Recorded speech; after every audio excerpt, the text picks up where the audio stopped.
I think I don't do drip or manual fashion. I do arts. For me, it's about arts. That's it. Hi guys, welcome back to the channel. Thank you for tuning in once again. Just a quick disclaimer, this is not now an XJW channel where I do rebuttal videos and debunk JW beliefs and teachings and whatever. But for this video, I think it's important to talk about this part of my story and how it fits into the entire picture.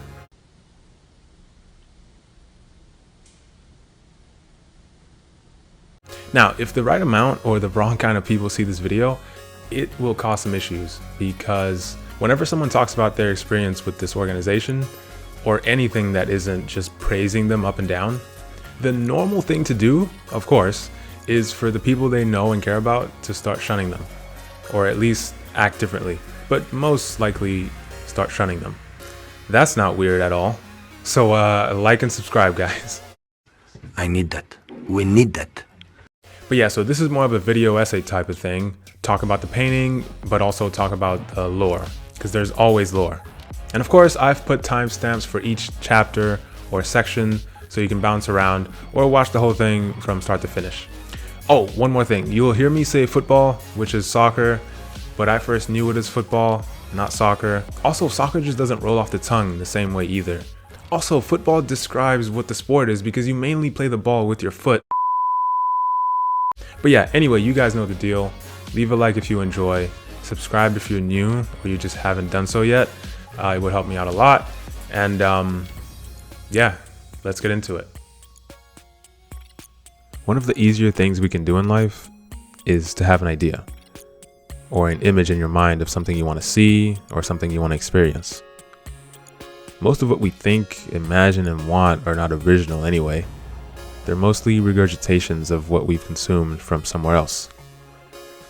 Or we've been conditioned to think certain things, to want certain things, and strive to achieve those things. It's a lot harder, however, to bring our visions to life, to realize our dreams and get what we want.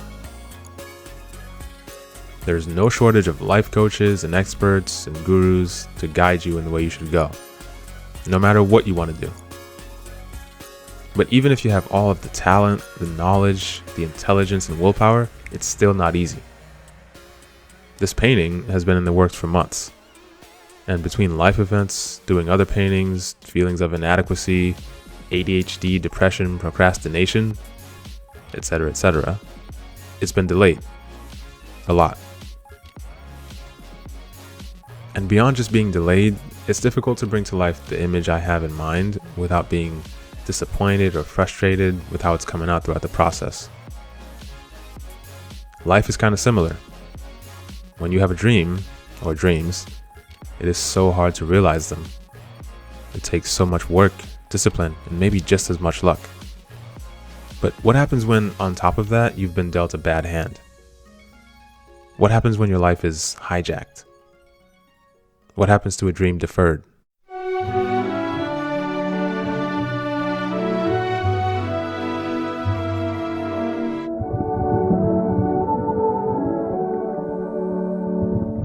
Growing up, I was raised as one of Jehovah's Witnesses. Yes, those nice people who are known for knocking on your door hoping to share good news from the Bible with you. There are still many people who don't know much about Jehovah's Witnesses. And yeah, why would they? But now there are plenty of people on the internet telling their story of having joined or having been raised as Jehovah's Witnesses, usually because they've realized it's not for them.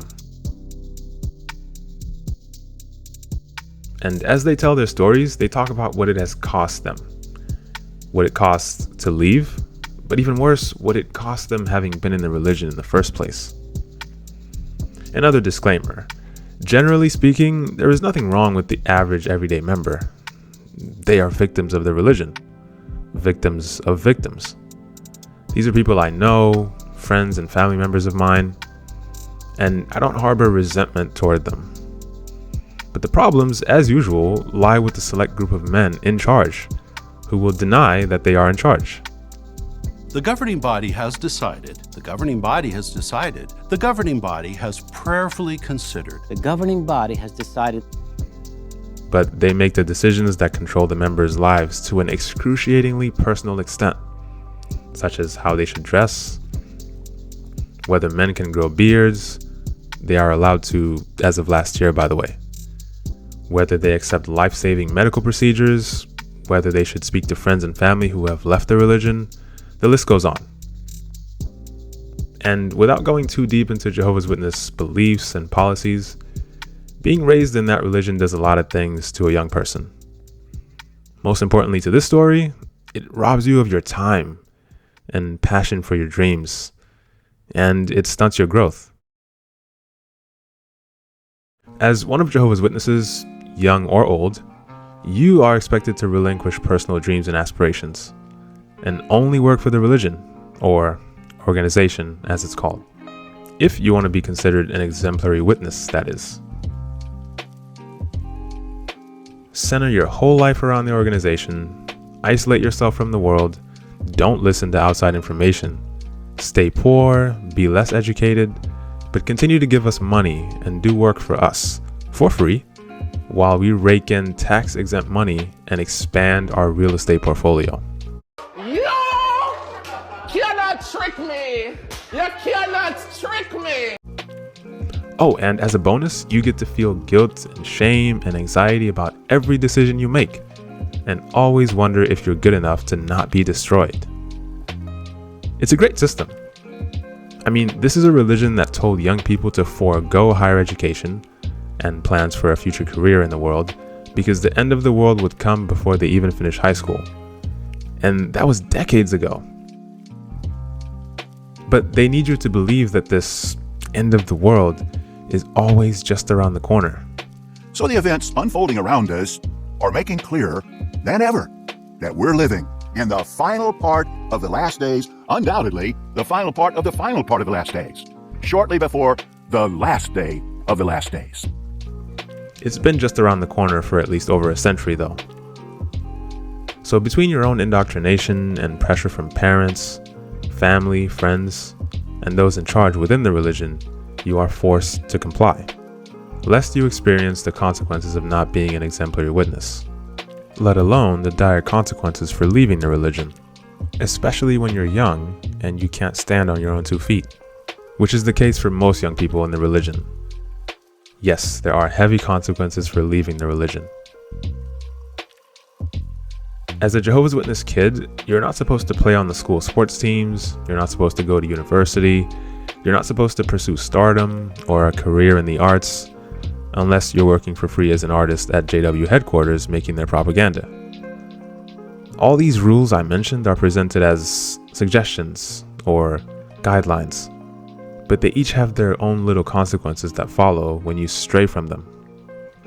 So as a child, the dreams of being a footballer, an artist, a musician, a doctor were to stay as just that, dreams, fantasies. So any such dreams or goals or interests I had, I knew subconsciously I could not take them seriously. And I didn't. I kind of just settled into only viewing things as an outsider. I settled into mediocrity. Because according to the JWs, not only is this world coming to an end soon, but God is going to make everything brand new and perfect. After he murders almost everyone on earth, that is. But that's a story for a different day. I wish I was a little bit taller. I wish I was a baller. I wish I had a girl who looked good. I was calling. Wish I had a rabbit in a hat with a bat. 6'4" ball. I loved football growing up. Loved football. Still love it. Too much, I think. And like most kids growing up in Haiti, I would spend a lot of my time watching and playing football. And anything was a ball to us. Bottles, rolled up paper bags tied together with rubber bands, anything. And anywhere was the pitch. The streets, the courtyard, cramped hallways, our porch, the dirt fields we could find, at the beach.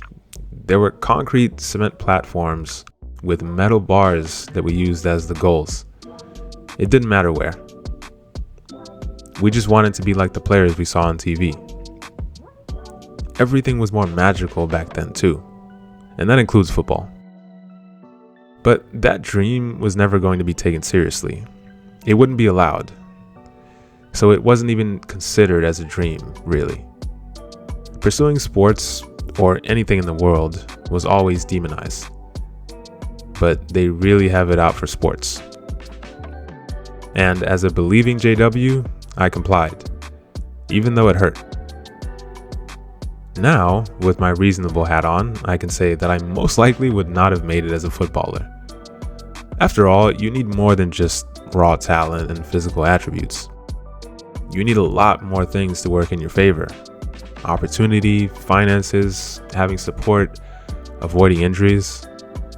But growing up with a ball at your feet and developing your instincts, footwork, and technique, and making it all the way to realizing such a dream is the ultimate underdog tale. This story is told over and over, all the time, with all the footballers who came from humble, poor beginnings and made it as pros, in part due to the raw talent they had and the relationship they developed with the football from a young age. But as a JW, you're not even supposed to try. I also loved art since I was little, drawing what I watched on TV, characters from video games, and just whatever was in my head. But there was no art school for me, no serious pursuit of anything that had to do with my childhood passions. There are different reasons for that too, and they don't all have to do with Jehovah's Witnesses directly. The starving artist reputation and the lack of knowledge when it comes to navigating this world of opportunity that is the internet didn't help. Who knows if I was able to pursue those dreams if they would have panned out like I wanted. You shouldn't live in the unattainable, unchangeable past anyway. But having wasted all those years serving a pointless and quite harmful cause, the what ifs will always hurt the most. What I could have learned, the relationships I could have forged, who I could have become. Quick side note, considering the bigger, more important issues in the world, the vanity of wanting to be a professional athlete or artist or whatever is not lost on me. But we're getting somewhere. Just hold on. I can see what they're doing, what he's doing. I can see it, I feel it. He's cooking.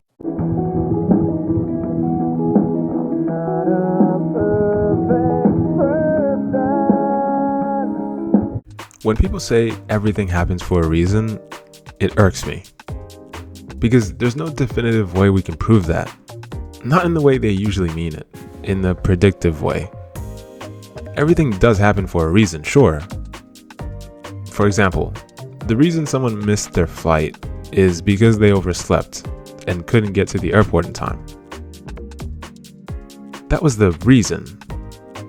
If nothing else remarkable happens, that would be the end of that story.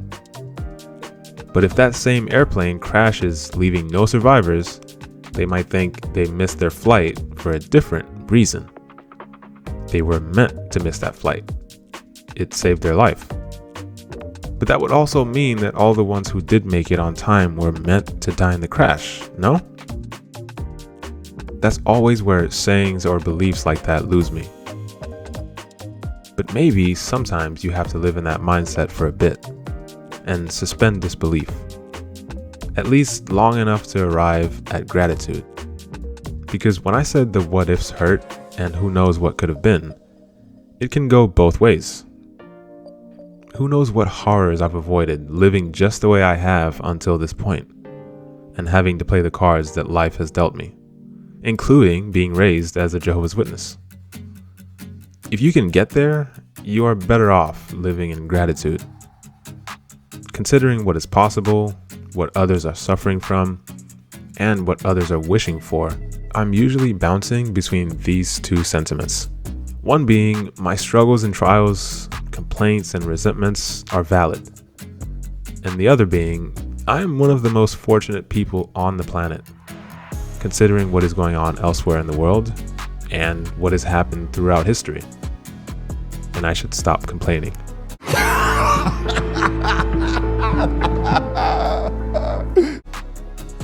So, gratitude for existence, for my family, friends, for my talents, and my dreams, is what will keep me in the right mindset.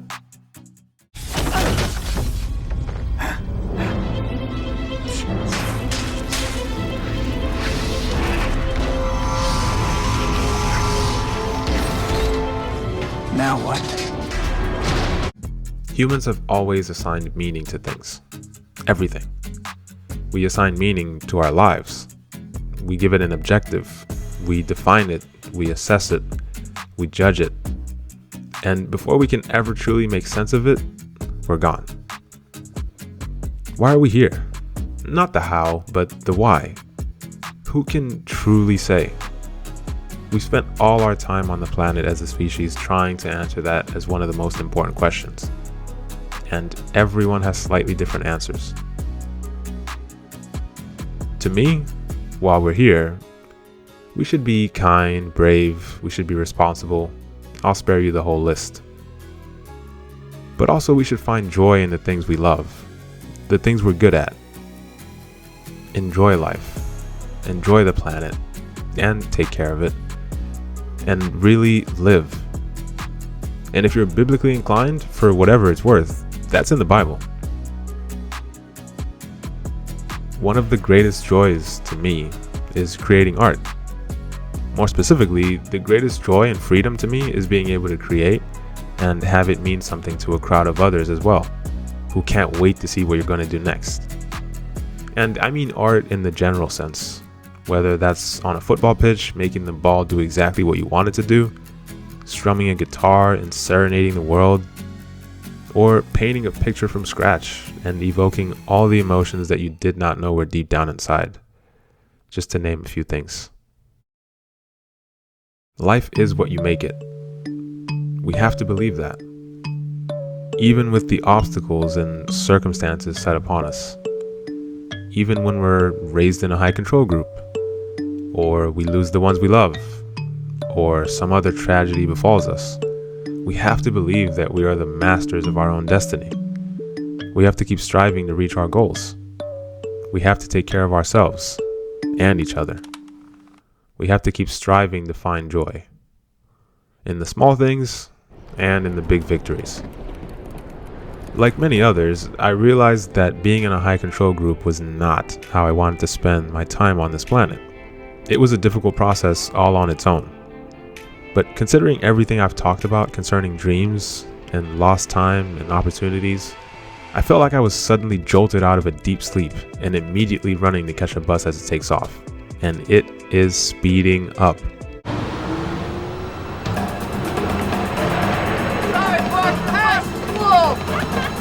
So here I am on YouTube and social media platforms trying to build an audience. Someone, anyone, to see what I can put together and what I have to say, I guess, all while trying to survive in a world that is getting scarier. But I'm not the only one. There are many others just like me, maybe unhappy with the way things are going in their lives for various reasons, and trying to get back to what it was that lit their soul on fire with excitement and love, that passion or hobby that makes them feel happy to be alive. The thing that they are sure people would someday pay to see, or have, or engage with. Some are a little more fortunate in how far they go, and how quickly they get there. Most times because they work harder at it too. But the journey of 1,000 miles starts with one step. We all have a rendezvous with the grave. But we shouldn't live in a graveyard of unrealized dreams now. Memento mori. Remember you must die, but remember to live today.